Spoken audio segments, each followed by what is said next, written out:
Hello student. आज का class start करते हैं। आज स्टार्ट करेंगे अल्टरनेटिंग करंट क्या होता है। सबसे पहले हम ये समझेंगे। अल्टरनेटिंग करंट के लिए अभी तक जो हमने अलग अलग चैप्टर्स में इलेक्ट्रिक करंट के बारे में पढ़ा, डायरेक्ट करंट उसे कहते हैं। उस पोटेंशियल डिफरेंस टाइम के साथ चेंज नहीं होता या करंट टाइम के साथ पीरियडिकली चेंज नहीं हो रहा। अल्टरनेटिंग करंट क्या है? अल्टरनेटिंग करंट में टाइम के साथ चेंज होता है। करंट के लिए चेंज होता है, मतलब घटेगा बढ़ेगा घटेगा बढ़ेगा, ऐसा पीरियोडिक चेंज होगा। अल्टरनेटिंग करंट कहते हैं करंट इन विच या करंट इन विच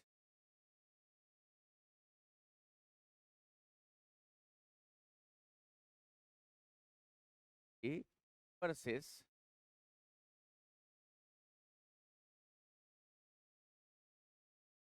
पीरियोडिकली ऐसा रिवर्स होता रहे, ऐसे करंट को कहेंगे अल्टरनेटिंग करंट। अब इसका ये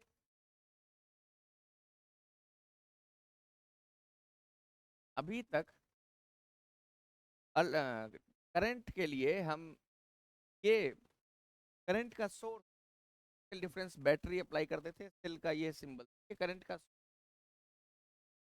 जाएगा, वो होगा डायरेक्ट करंट। लेकिन अगर इसके जगह सर्किट में कुछ लगा है, का मतलब हम ये समझ जाएंगे ये अल्टरनेटिंग करंट का, यहाँ से जो करंट आएगा वो अल्टरनेटिंग करंट इस तरीके से।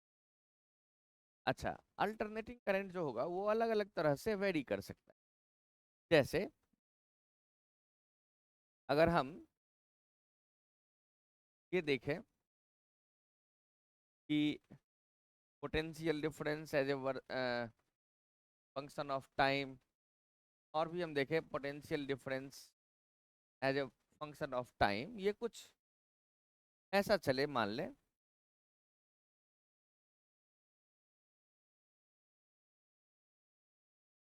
ऐसा। तो ये क्या है, पोटेंशियल डिफरेंस बढ़ा, फिर पीरियडिकली घटा, फिर बढ़ा। ये एक टाइम पीरियड हुआ है ना, टाइम पीरियड, ये टाइम पीरियड का आधा। ऐसे ये घटता बढ़ता जा रहा है। ऐसे ही किसी और तरीके से भी घट या बढ़ सकता है। तो मैक्सिमम पोटेंशियल आया, इसे कह देते हैं पीक पोटेंशियल या वोल्टेज। ऐसे ही अलग अलग तरीके से अपना पोल रिवर्स हो। एक और इसका मैं बोलूं कि एक और तरीका ये है, ये जो पीक रिवर्स होता है ये कुछ ऐसा, ये टाइम है, ये वी है। तो ये ऐसा हो सकता है वी, ये साइन फंक्शन के हिसाब से चेंज हो सकता है। तो हम ऐसा कहेंगे कि V is naught sine omega T. ऐसा इसका पी को कह देते हैं कि पोटेंशियल डिफरेंस साइन के फंक्शन टाइम के साथ कुछ ऐसा वेरी कर रहा है। ठीक है? तो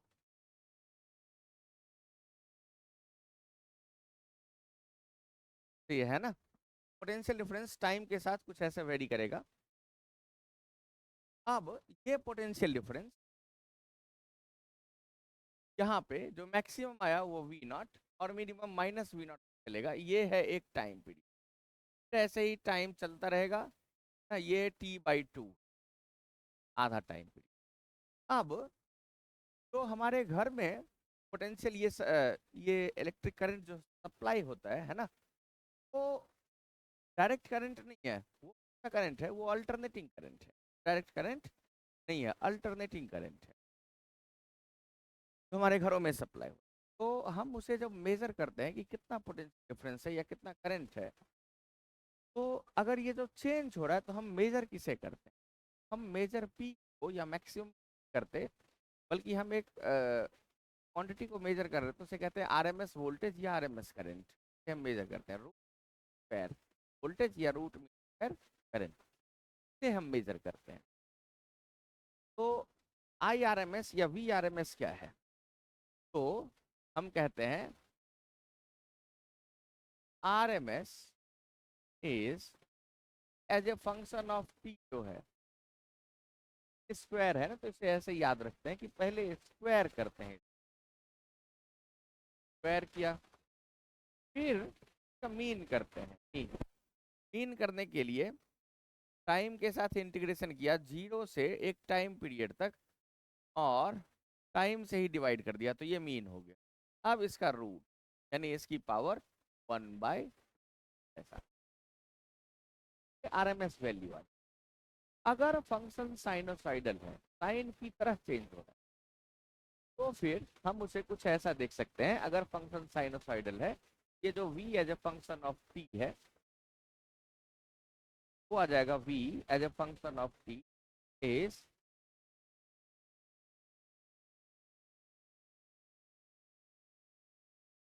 इसका आरएमएस क्या आएगा? ये है यहाँ पे पीक वैल्यू, पीक वोल्टेज इसे कहते हैं, वोल्टेज। ओमेगा को कहते हैं एंगुलर फ्रीक्वेंसी,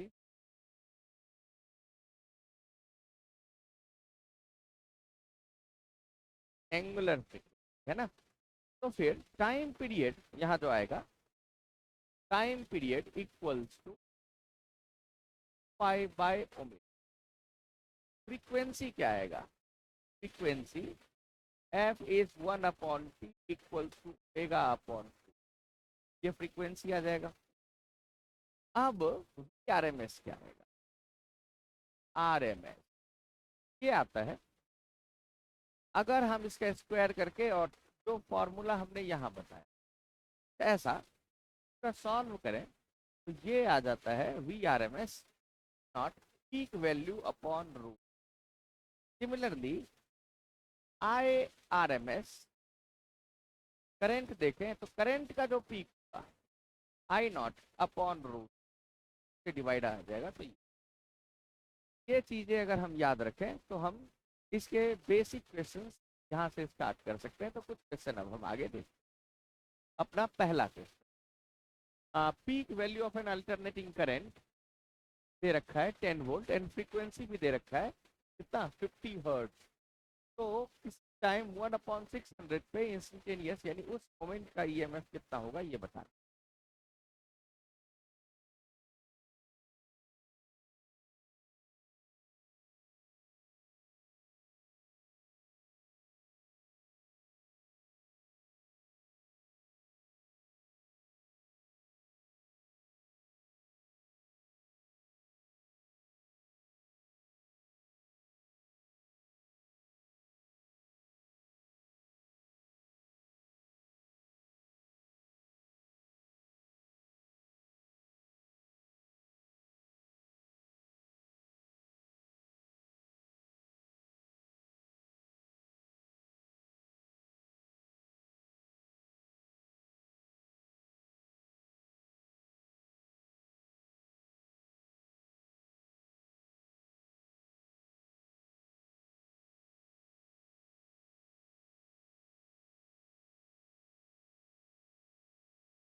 तो peak value of alternating current हमें ये बताया गया कि peak value of alternating current E equals to 10 cos omega T, ऐसा। अब ये बोल रहा है फ्रीक्वेंसी इज 50 हर्ट्ज, हमने ये बताया फ्रीक्वेंसी ओमेगा अपॉन 2 पाई, यहाँ से omega equal to 2 pi F लिख सकते हैं। तो हम ऐसा लिख सकते हैं ओमेगा इक्वल पाई एफ, यानी ये बताया omega equal to pi into 50, 100 pi radian पर क्या गया ओमेगा। अब ये बोल रहा है ई कितना आ जाएगा, तो ई आ जाएगा 10 और omega is 100 pi in time कितना पुट करना है 1/6, 1/600 पुट कर दिया तो 10 cos π/6, cos π/6 कितना आ जाएगा, तो cos π/6 आ जाएगा cos 30 डिग्री हो गया ना, cos 30 डिग्री √3/, ये आ जाएगा इक्वल 10 या बेसिकली 5 क्वेश्चन हमारा ऐसे सिंपल, ऐसे क्वेश्चन को एक और ऐसा सिंपल सा क्वेश्चन हम देखेंगे। ये क्वेश्चन बोल रहा है कि एन एसी सर्किट आई दे रखा है current as a function of time. इसमें बोल रहा है कि time required for the current to achieve its peak value will be, current sine function के हिसाब से चलेगा, करंट कुछ टाइम और आई, करंट कुछ ऐसा चलेगा साइन फंक्शन के हिसाब से। ये बोल रहा है 0 से स्टार्ट हुआ, पीक होने में कितना टाइम लगा ये टाइम बता। तो एक बार कोशिश करें तो ये क्वेश्चन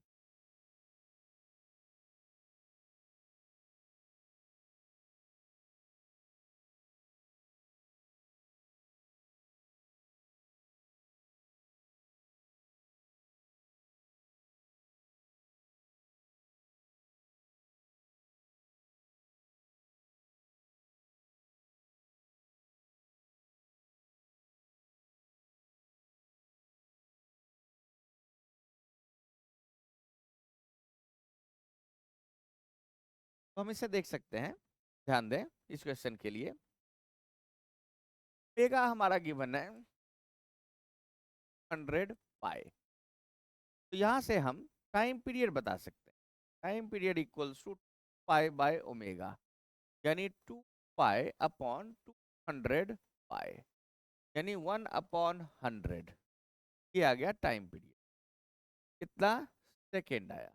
अब हमसे क्या पूछा जा रहा है कि ये है हमारा टाइम पीरियड टी, ये क्या होगा t/2, ये टाइम कितना होगा t/4, यानी टाइम पीरियड के 1/4 टाइम में हम पीक पे आ जा रहे हैं।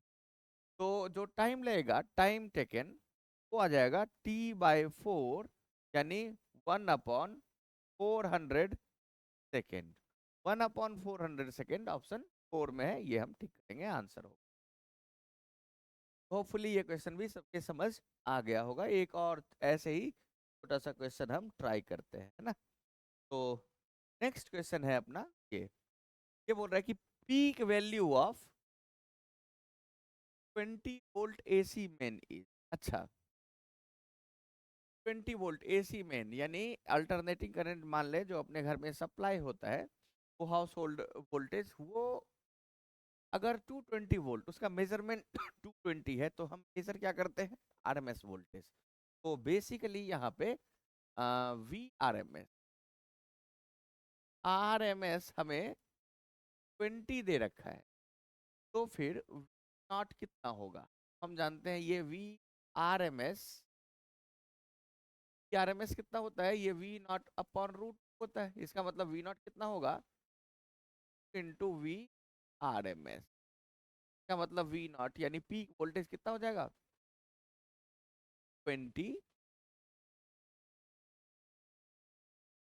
और ये आ जाएगा 1 वोल्ट।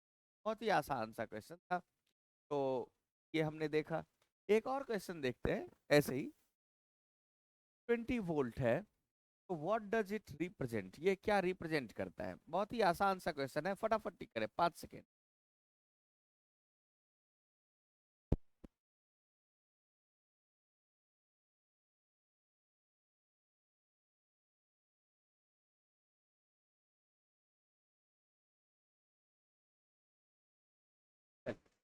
तो ये आ जाएगा कितना, स्क्वायर वोल्टेज ही ये रिप्रेजेंट करता है, equals to sine omega T plus sine omega, ये चीज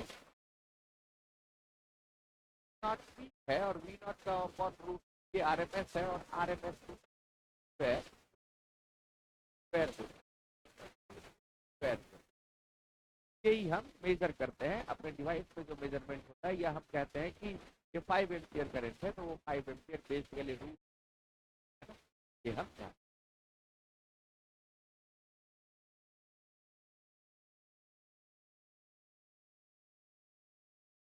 अब ये क्वेश्चन, ये एक इंटरेस्टिंग सा क्वेश्चन है, इसके लिए मैं 1 मिनट का पूरा टाइम देता हूँ ये सॉल्व करना, बहुत ही इंटरेस्टिंग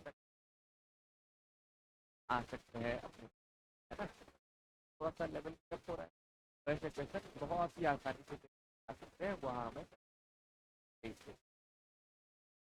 मैं अप्रोच अपना अभी तक जो सीखे है उसे अप्रोच करने के लिए 1 मिनट का टाइम देता हूँ, उसके बाद हम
देखो क्वेश्चन को कैसे सॉल्व करें, बहुत ही एसी करेंट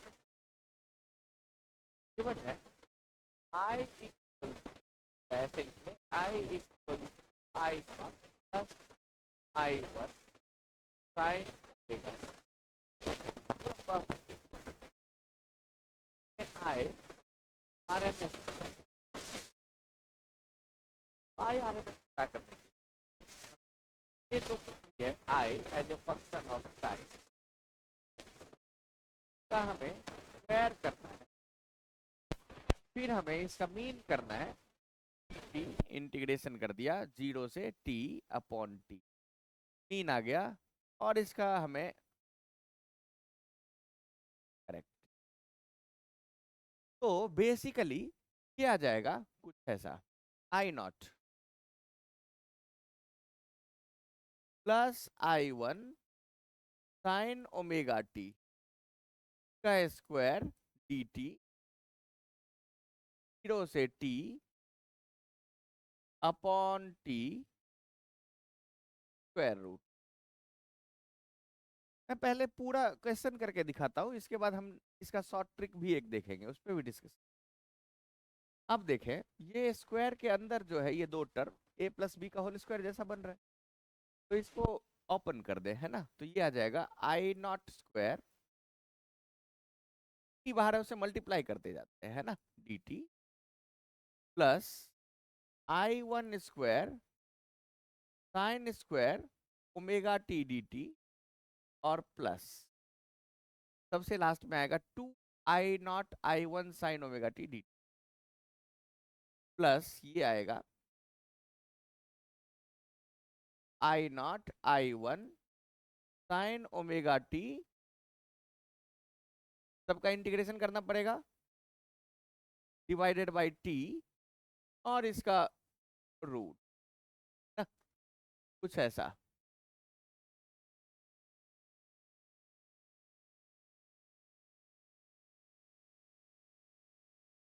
ये हमें करना है। अब ये देखें इसका इंटीग्रेशन जब करने लगे तो 0 से t, इसका इंटीग्रेशन जब करने लगे 0 से t, और इसका इंटीग्रेशन कुछ, हमने सारे इंटीग्रेशन में कांस्टेंट्स जो थे उस सारे इंटीग्रेशन में कांस्टेंट जो थे उसे बाहर कर लिया इंटीग्रेशन, तो dt का इंटीग्रेशन t होगा और ये t इस t से कैंसल आउट हो जाएगा बाद में। इस साइन स्क्वायर ओमेगा टी, अब इसका इंटीग्रेशन क्या होता है? याद रखने की जो बातें हैं, ऐसे तो मैथमेटिक्स में ये याद रहता है, लेकिन हम थोड़ा याद रखेंगे क्योंकि के लिए कर रहे हैं ना, तो दो तीन।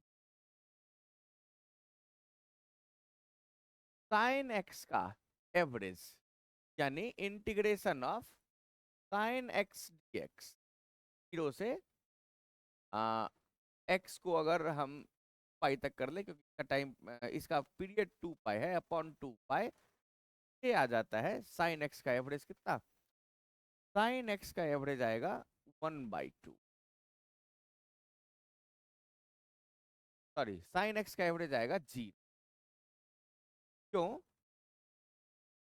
एक्स और ये साइन एक्स करूं, ये कुछ ऐसा ग्राफ बनता है, जितना एरिया ऊपर है उतना ही एरिया नीचे है, तो इंटीग्रेशन यानी एरिया अंडर द कर्व क्या हो गया? 0, और इसका आंसर बनेगा 0। सिमिलरली कॉस एक्स भी,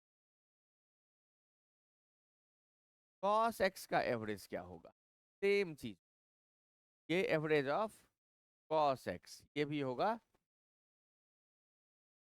अब हम एवरेज ऑफ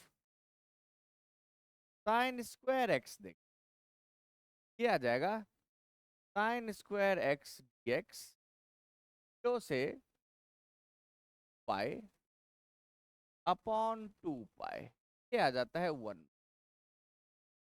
साइन स्क्वायर आ गया, ये जो निगेटिव है वो स्क्वायर करने से पॉजिटिव में चला जाएगा और इसका कुछ पॉजिटिव आंसर आएगा, कुछ ऐसा। Similarly average of cos square x ये भी होता है 1/, ठीक है। तो एवरेज ऑफ कॉस स्क्वायर और साइन स्क्वायर कितना है? 1/2, और average of sine x cos x कितना है? 0। ये अगर छोटा चीज अगर हम याद रखते हैं, ये क्वेश्चन हमारे लिए अब काफी आसान हो। जैसे कि सबसे पहला टर्म देखा तो ये डी टी अपॉन टी 0 हो गया, sign square omega t d t यानी साइन स्क्वायर एक्स का एवरेज जैसा है, और sine square x upon T कर दें तो साइन स्क्वायर एक्स और उसका डिवाइड कर दें तो कितना हो जाएगा? 1/2। यानी ये बेसिकली आ रहा है I R M S equals to I naught square d t का integration t upon t plus I1 square sine square omega t d t, 0 से टी अपॉन टी का वैल्यू अभी बताया गया था, है ना, और plus I naught sine omega t d t integration 0 से टी अपॉन। अब सबका बाद में हमें रूट तो करना ही है ना। अब खास बात देखें यहाँ पे कि ये चीज बनेगा साइन स्क्वायर का एवरेज, और ये क्या बनेगा? 1/2। ये साइन का एवरेज ये क्या बनेगा? 0। तो इससे हमारा पीछा छूटा, ये 0 पूरा बेसिकली रहा क्या? 1/2, यानी I0 का स्क्वायर प्लस I1 का स्क्वायर बाई 2। तो हमारा आंसर क्या आना है? ये आ गया, इसका मतलब IRMS इक्वल्स टू I0 का स्क्वायर प्लस I1 का स्क्वायर अपॉन 2, और इसका ये हमारा आंसर। ये एक फॉर्मूला जैसा हो गया जिसे हम आगे चल के याद रखें। कैसे किया? तो थोड़ा सा मैथमेटिक्स का मदद लिया, ये फॉर्मूला जैसा हो गया जिसे हम याद रखें। तो ये I0 square plus 0.5 I1 square, ये ऑप्शन ए हमें इसका आंसर दे। अब होपफुली ये क्वेश्चन अगर मैंने सिखा दिया करना, तो अगला क्वेश्चन तो इसी तरह का होगा, ये आप सब कर सकते। तो ऐसा ही एक क्वेश्चन मैं पूछता हूँ और देखता हूँ कितने लोग कर पाते। तो अगर हम इतना कुछ ना समझे, ये भी समझे तो बात बन सकता है, लेकिन अगर हम ये समझते हैं और बस हम छोटा सा चीज ये याद रखते हैं साइन का एवरेज 0, कॉस का एवरेज 0, साइन स्क्वायर का एवरेज हाफ, कॉस स्क्वायर का एवरेज हाफ। तो हम इसमें और कॉम्प्लिकेटेड क्वेश्चन कोई तो वो कर सकते हैं। जैसे एक छोटा सा क्वेश्चन है कि I equals two plus sine omega T है, इफेक्टिव आरएमएस IRMS क्या होगा, ये हमें बताना है। अभी अभी बताया था तो हमें लगता है कि सब लोग कर पाएंगे।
तो इसका आंसर करें, जैसे कि हमने बताया कि एक फॉर्मूला जैसा ही बन गया था, जिसमें हमारा ये है I0 और ये है I1, अंडर रूट I0 का स्क्वायर प्लस 1/2 I1 का स्क्वायर, यानी रूट में I0 का स्क्वायर प्लस का स्क्वायर, है ना। तो रूट में 9+4, तो ये बन जाएगा कितना, हाफ इंटू I0 का स्क्वायर। एक मिनट, ये हमने यहाँ पे 1/2 इंटू 4 का स्क्वायर, है ना। तो ये 16/2, ये हो जाएगा 8, ये आ जाएगा √17 हमारा आंसर। होपफुली ये आंसर सबका ही आ गया होगा। आगे देख एक और क्वेश्चन इसी तरह का। ये क्वेश्चन थोड़ा सा अलग है, थोड़ा सा और ट्विस्ट किया क्वेश्चन। यानी पहले यहाँ पे सिर्फ एक कांस्टेंट हुआ करता था, अब दोनों को ही वेरिएबल बना दिया। अब इसका एवरेज हमें बताना है, यानी IRMS बताना है। ए hot wire ammeter will give reading, यानी बेसिकली हमें IRMS IRMS जैसा प्रोसेस बताया था एग्जैक्टली वैसा ही करें तो हम आंसर तक पहुंच। एक बार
तो चले देखें ऐसे क्वेश्चन को कैसे सॉल्व करेंगे एक बार। जैसे हमें ये पूरा फंक्शन का स्क्वायर करना है, यानी I1 sign omega T plus I2 cos omega T का स्क्वायर, तो से तक हमने इसे इंटीग्रेट किया तो मीन आ गया और उसका हमने रूट कर अब ब्रैकेट ओपन करें, ए स्क्वायर प्लस बी, ए प्लस बी का होल स्क्वायर है, तो ए स्क्वायर यानी I1 square sine square omega t, d T से मल्टीप्लाई भी करते जाए, plus I2 square cos square omega T, plus 2 I1 I2 sign omega T cos omega t, d T से यहां भी मल्टी, अपॉन, अब इसका इंटीग्रेशन करना है 0 से टी, 0 से टी, और 0 से, और इसका रूट सबसे लास्ट में। अब आगे देख, तो जैसा कि हमने बताया था साइन स्क्वायर, इसका एवरेज कितना हो जाएगा, हाफ हाफ, और सबसे लास्ट वाले का सोचे कितना काम करते ही हमारा आंसर आ जाएगा। तो IRMS कितना होगा, अब मैंने हिंट दे दिया, सॉल्व करें।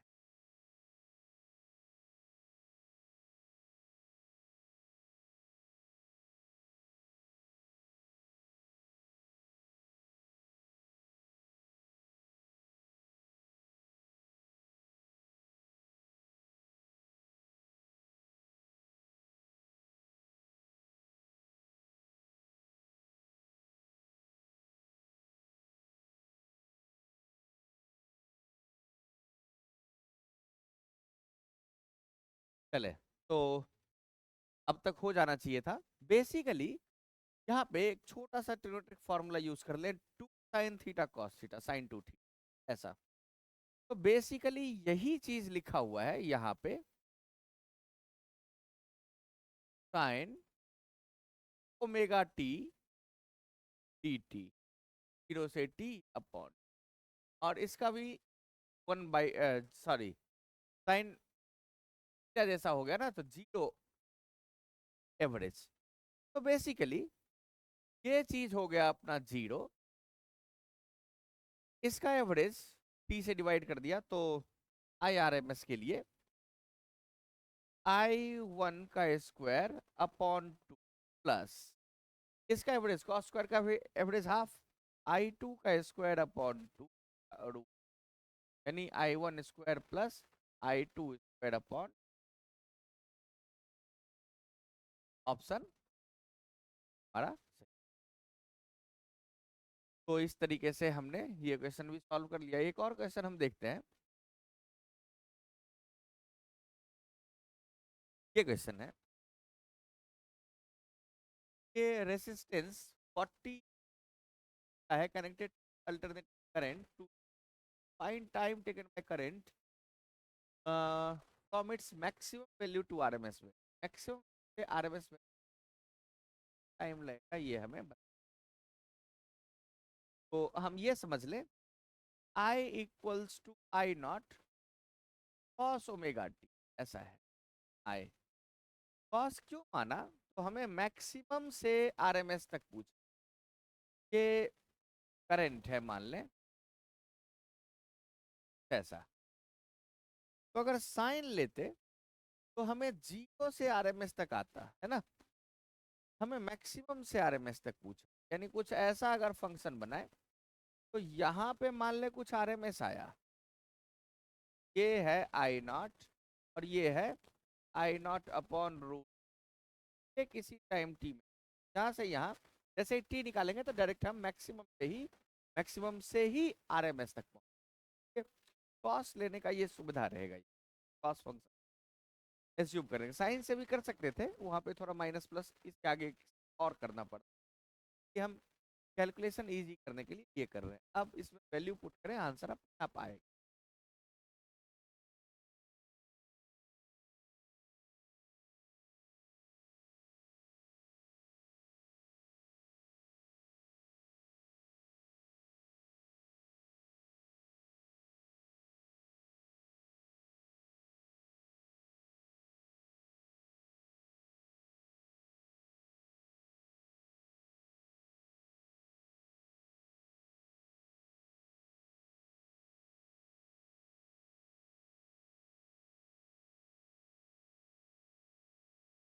ध्यान देंगे RMS आ जाएगा तो ये I0 cos ओमेगा का मतलब 1/रूट कॉस का मतलब ओमेगा टी ना पाई/4 हो जाना। अब एक और बात ध्यान दें, टी हर्ट्ज लिख बताया ओमेगा इक्वल्स पाई एफ यानी पाई इन यानी 100 पाई।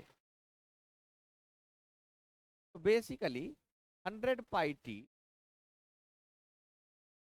Equals to पाई/4।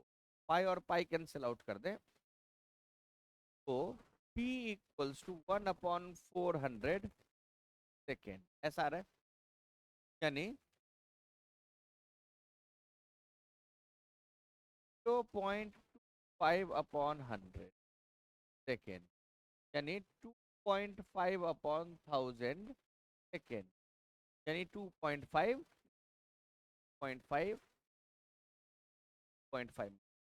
ए आ जाएगा। वैसे हम ये भी कर ये हमारे हिसाब से सब है ना, सॉल्व भी कर लिया होगा।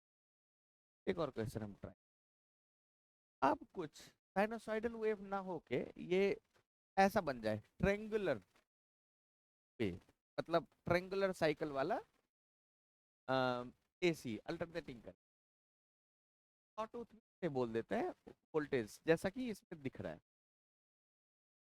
यहाँ से यहाँ एक टाइम पीरियड है, ये बोल रहा है कि में RMS जो होगा ना वो V RMS जो होगा वो V मैक्सिमम यानी अपॉन रूट होगा, अपॉन रूट नहीं, ये हम याद भी रखेंगे और इसे बताना है कैसे कैसे क्यों यही होगा।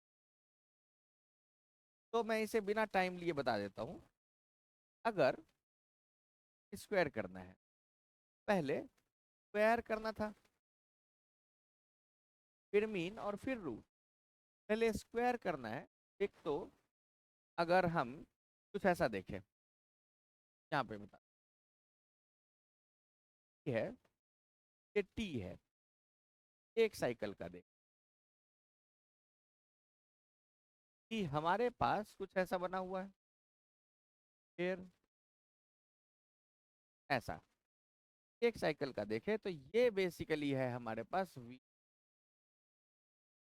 तो इसका स्क्वायर करना है RMS स्क्वायर, ये आ जाएगा V0 स्क्वायर और उसका फिर मीन लेना है ना, तो V0 स्क्वायर बेसिकली ये कुछ स्क्वायर करेंगे तो ये फंक्शन ऊपर आ जाएगा, कलर चेंज कर दे इसका, फंक्शन ऊपर आ जाएगा और इसका हमें एरिया इंटीग्रेट करेंगे ना as a function of T का इंटीग्रेशन 0 से t तक अपॉन t इंटीग्रेशन करेंगे, फिर क्या आएगा का एरिया आएगा और उस एरिया को हमें क्या करना है, एवरेज करना है और फिर ये आ जाएगा VRMS। अब V as a function of t, ये हमें गिवन है लीनियर है, का हमें इक्वेशन लिखना पड़ेगा है ना। तो इक्वेशन लिखना पड़ेगा और फिर उसका स्क्वायर करें तो ये तो लीनियर होगा, y इक्वल्स x जैसा, उसका स्क्वायर करेंगे तो क्वाड्रेटिक आ जाएगा, फिर इंटीग्रेशन करना पड़ेगा। तो हम डायरेक्टली ये याद ही रखेंगे है ना, तो शायद हमसे कोई पूछेगा भी नहीं। तो RMS ये डायरेक्टली लिख सकते हैं V0/3, ये हम याद रखेंगे। और ये भी समझ ले साथ साथ कि हर बार ऐसा नहीं होगा कि RMS V0/रूट होगा, वो और सिर्फ साइनोसॉइडली वेरिंग फंक्शन ऐसा होता है। कोई और फंक्शन आ जाए तो वो हम सीधे रट के आंसर नहीं, हमें कैलकुलेशन करने पर आगे। अब हम फेजर डायग्राम समझते हैं।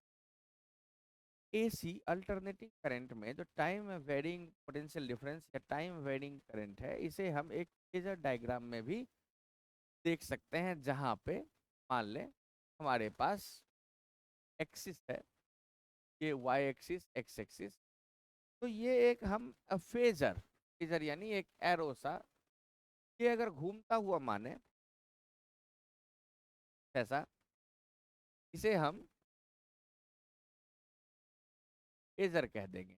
अगर इसे हम घूमता हुआ माने omega T, omega angular frequency, omega angular velocity, तो फिर एक सर्कल सा जो बन रहा है यहाँ पे,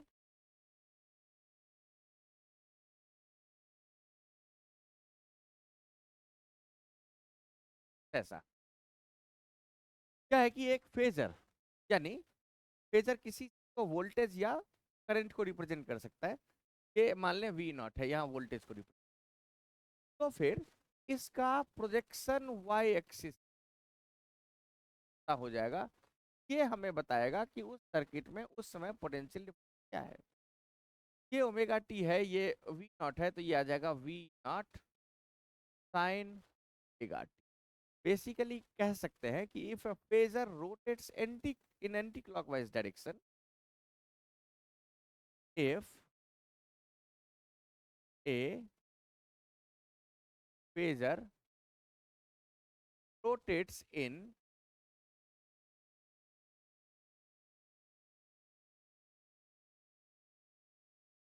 clockwise direction, then its projection on y-axis gives time varying potential difference और करंट। ठीक है, ऐसा जहां पे लेंथ ऑफ फेजर रिप्रेजेंट करेगा, लेंथ ऑफ फेजर रिप्रेजेंट करेगा पीक पोटेंशियल और peak current. Length of phasor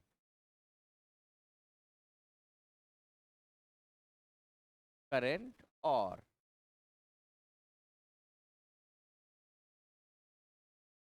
voltage. ठीक है, पहली बात। दूसरी बात, एंगुलर वेलोसिटी ऑफ फेजर, ये हमें बताएगा, एंगुलर वेलोसिटी ऑफ फेजर बताएगा कि कितना एंगुलर फ्रीक्वेंसी है ऑफ द अल्टरनेटिंग करंट। ये बताएगा angular frequency of alternating current, या एसी ऑफ। ऐसे ही टाइम पीरियड दोनों का ही सेम होगा। मतलब अब बड़े आसान शब्दों में कह सकते हैं कि अगर हम एक ऐसा एरो कंसीडर करें, ध्यान से फिर से सुन, ऐसा एरो कंसीडर करें जो पीक वोल्टेज या पीक करंट को रिप्रेजेंट करता हो, यानी एक एरो का लेंथ पीक वोल्टेज या करंट को अगर रिप्रेजेंट करता हो, तो अगर घूम रहा है, रोटेट हो रहा है एंटी क्लॉकवाइज डायरेक्शन में, तो प्रोजेक्शन या component one of the axis time varying potential difference और करंट, साथ साथ ओमेगा दोनों का सेम रहेगा। और इस तरीके से हम फेजर जहाँ कितना एंगल घूमा है, फेज एंगल को बताएगा। ठीक है, ऐसा। अब हम देखें इस पे बेस्ड क्वेश्चन, आसान सा क्वेश्चन। अच्छा, अब हम एक एक करके अल्टरनेटिंग करंट के अक्रॉस रेसिस्टेंस, कैपेसिटेंस और इंडक्टेंस यूज करेंगे, और फिर देखेंगे ऐसे सर्किट में हम को कैसे सॉल्व करें। तो सबसे पहले हम एक रेसिस्टर लेते हैं, एक करंट सोर्स, अल्टरनेटिंग।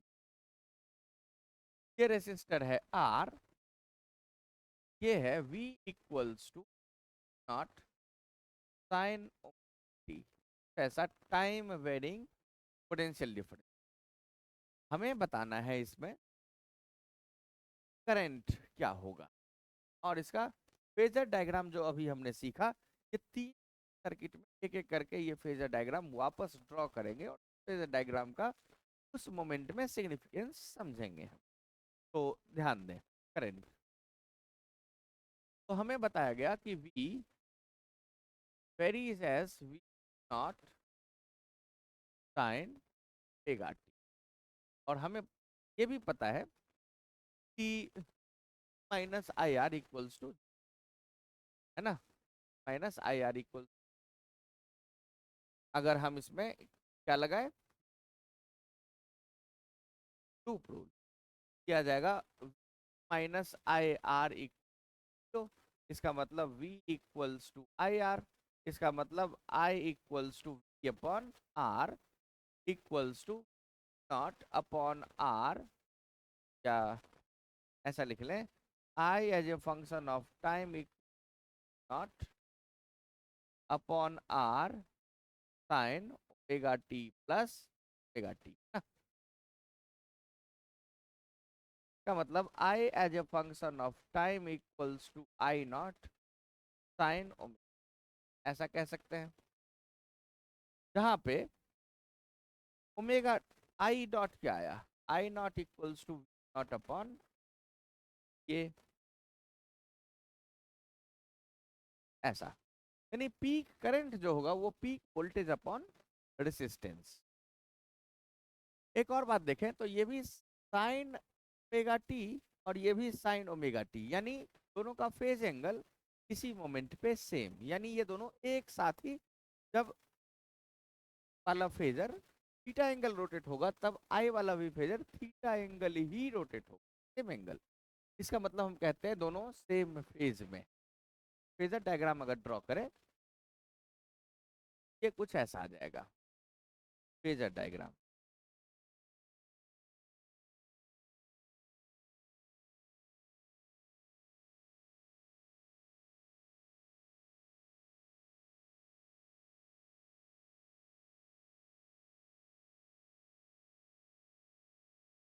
ये वी नॉट है, ये अगर ओमेगा टी है तो आई नॉट इसी डायरेक्शन में आ जाएगा, ये आई नॉट, ठीक है, ये भी उतना ही एंगल है, सेम एंगल दोनों चलेंगे, यानी and I R in same phase.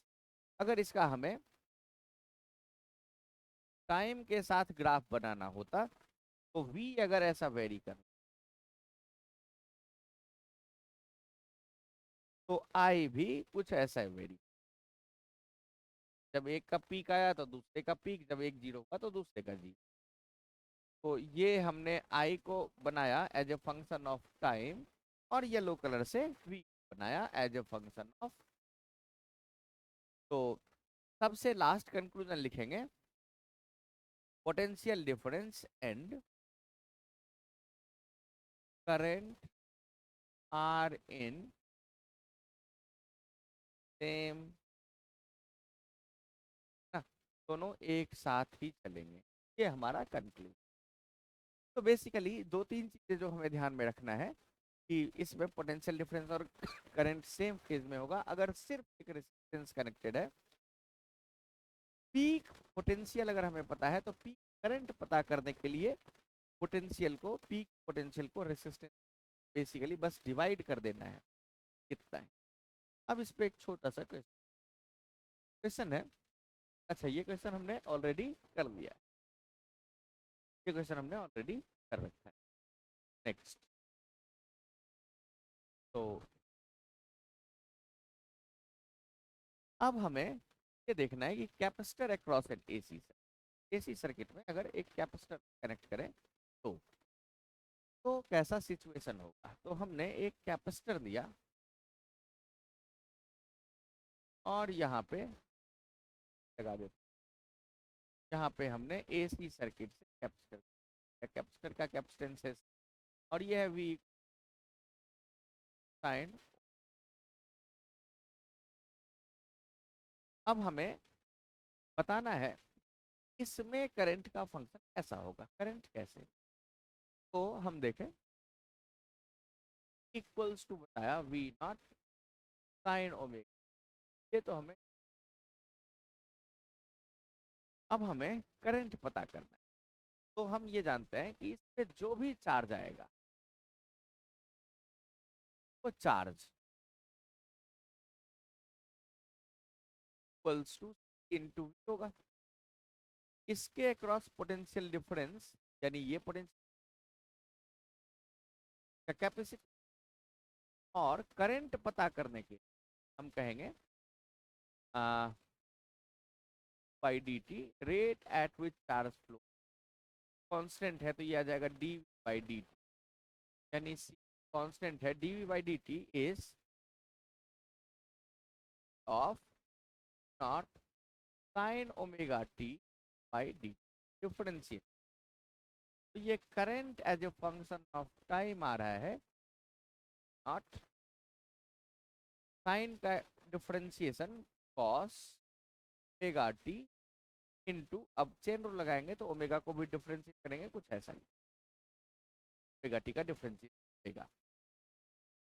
इसे हम ऐसा लिख सकते हैं, नॉट अपॉन 1/ओमेगा सी, कॉस कर सी, कंफ्यूज कंफ्यूज, ये सी और ओमेगा सी, ये आ जाएगा कॉस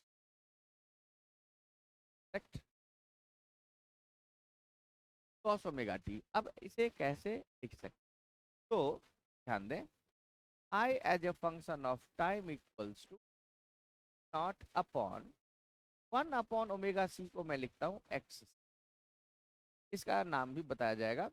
अब यहाँ पे कॉस को यहाँ से कंपेयर करने के लिए हम साइन में थे, तो sine 90 minus theta cos theta, और साइन 90 प्लस थीटा, ये भी आता है, साइन 90 प्लस थीटा भी कॉस थीटा, से हम omega T plus pi by 2 लिख साइन, तो omega T plus pi by 2 sine 90 plus theta cos, कुछ ऐसा इसे लिखा जा सकता। तो यहाँ पे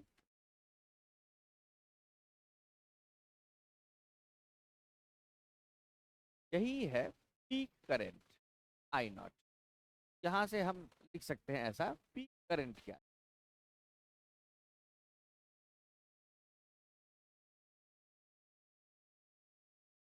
करंट यानी I naught equals to naught upon X, यानी नॉट अपॉन 1/ओमेगा, ऐसा। ओमेगा सी को कहते हैं कैपेसिटिव रिएक्टेंस, ये इसका भी ओ भी होगा, जैसे रेसिस्टेंस का होता है, रेसिस्टेंस तरह ही बिहेव करते हैं, इसको कहते हैं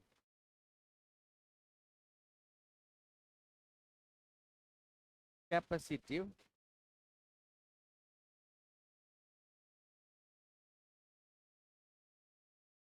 रिएक्टेंस एक्स 1/ओमेगा। और सबसे बड़ी बात यह है कि current Leeds potential difference by pi by, current potential difference bye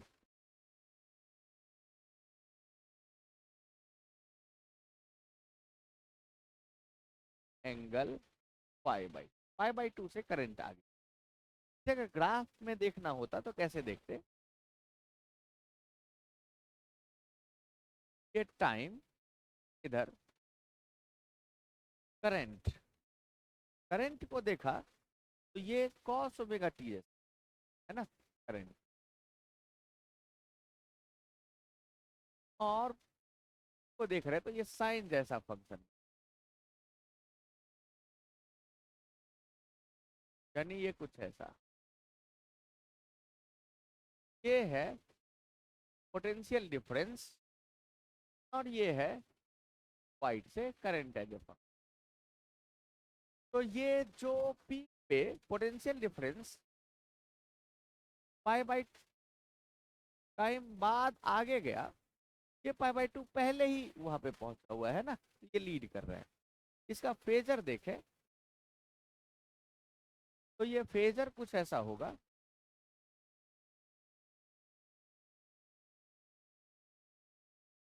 अगर पोटेंशियल डिफरेंस हमारा यहाँ ये ओमेगा टी एंगल है, करंट इससे पाई बाई 2 एंगल आगे चलेगा, यानी ये आई नॉट यहाँ से पाई बाई 2 एंगल आगे चल रहा है, तो नॉट अपॉन एक्स है, ये पाई बाई 2 एंगल आगे चलेगा। इस तरह से हम फेजर ड्रॉ करेंगे। होपफुली ये पार्ट सबके लिए क्लियर होगा। इसमें जो दो चीजें ध्यान रखने को है वो हमने अभी बताया है।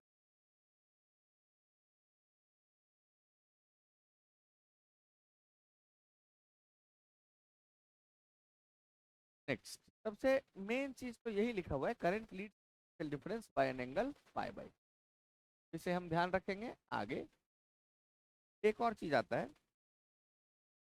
इंडक्टर। तो इससे पहले हम इंडक्टर देखें, एक क्वेश्चन देखते हैं ना। अच्छा, इंडक्टर पे ही बेस्ड क्वेश्चन है तो पहले इसे ही करें।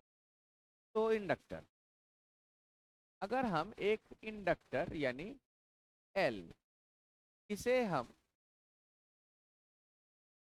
सिमिलर तरीके से एक एसी सोर्स के अगेंस्ट ऐड करें, ये भी है v equals to naught sign,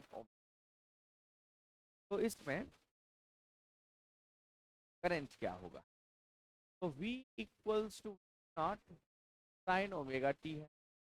और हम ये भी जानते हैं कि अगर हम एक बार किरचॉफ्स वोल्टेज लॉ या loop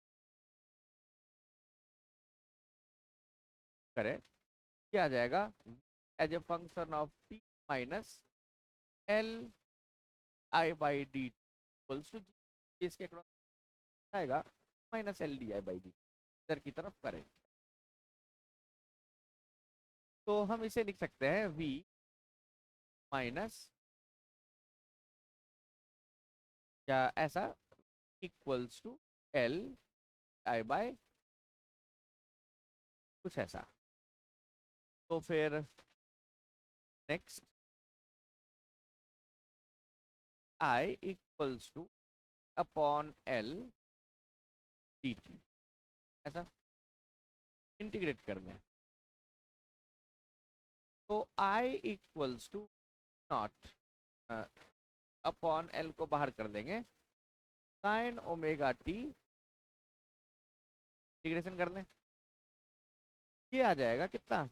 minus cos omega t upon omega, यानी V naught upon omega L cos omega t. हाँ, तो इसे लिख सकते हैं साइन, यानी I as a function of time equals to naught upon, ये जो ओमेगा एल आया इसे एक्स एल लिख लें और इसे sign omega T minus pi by, ये माइनस कॉस थीटा आ जाएगा, कुछ ऐसा लिख सकते। ये आ गया हमारा फंक्शन करंट का, करंट का टाइम के साथ वेरिएशन, जहाँ पे फिर से आई नॉट को हमने लिखा not upon x L, x L को हमने लिखा, ये हम पहली चीज याद रखेंगे। दूसरी चीज एक्स एल क्या है, तो ये हमने लिखा ओमेगा एल, ये हम याद रखेंगे। तीसरी चीज ये कहते क्या है, ये इंडक्टिव रिएक्टेंस,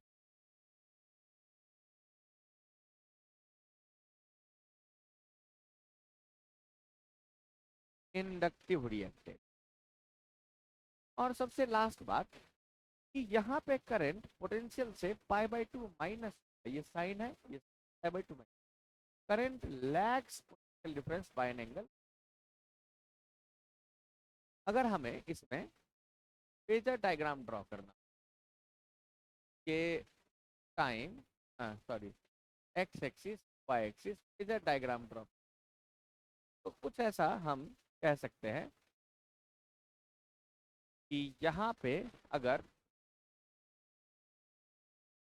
है तो इसके π/2 एंगल पहले ये होगा आई, तो नॉट अपॉन एक्स, ठीक है, कुछ ऐसा। तो यहाँ होता है current lags potential difference by an angle. तो ये चीज हमें याद रखना है। अब आगे हम एक क्वेश्चन, तो हमारे पास एक क्वेश्चन है बोल रहा है कि एक रेसिस्टेंस 300 and an inductance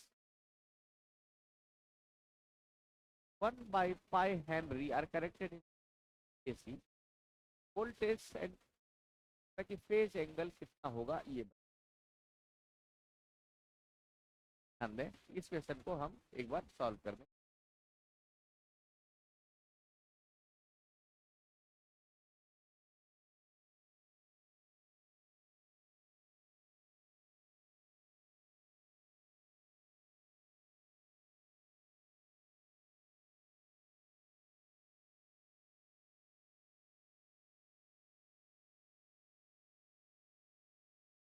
तो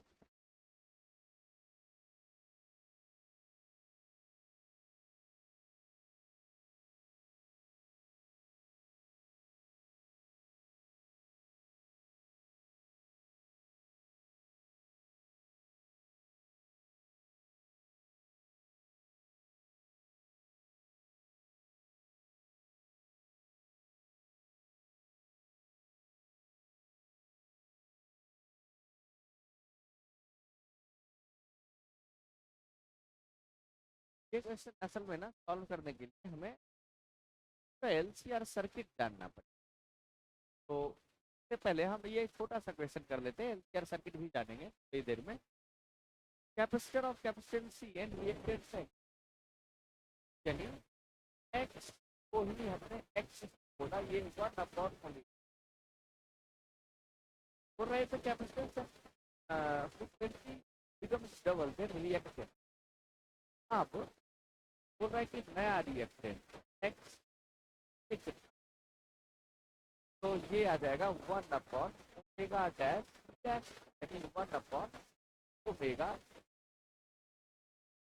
यानी 1/4 इंटू 1/ओमेगा सी, 1/ओमेगा सी एक्स, यानी ये x/4 आ जाएगा।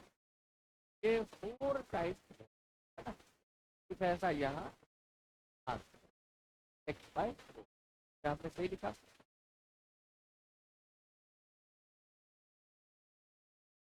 ये हमारा सही है।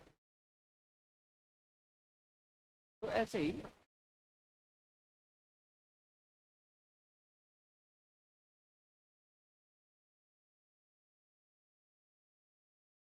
एलसीआर सर्किट के बेस हम एलसीआर सर्किट हम पहले पढ़ेंगे। एलसीआर सर्किट जब ये सीरीज में कनेक्टेड हो तो एलसीआर सर्किट के क्वेश्चन हम तब कर पाएंगे। यानी एक एल इंडक्टर, एक सी कैपेसिटर और एक एल आर, ये तीनों के तीनों कनेक्टेड है। तो हम कैसे करें, तो मुझे लग रहा है कि क्लास भी अपना ही है, तो हम 5 मिनट का ब्रेक लेंगे और फिर स्टार्ट करेंगे नेक्स्ट एलसीआर सर्किट से ही। तो थैंक यू, 5 मिनट के बाद हम वापस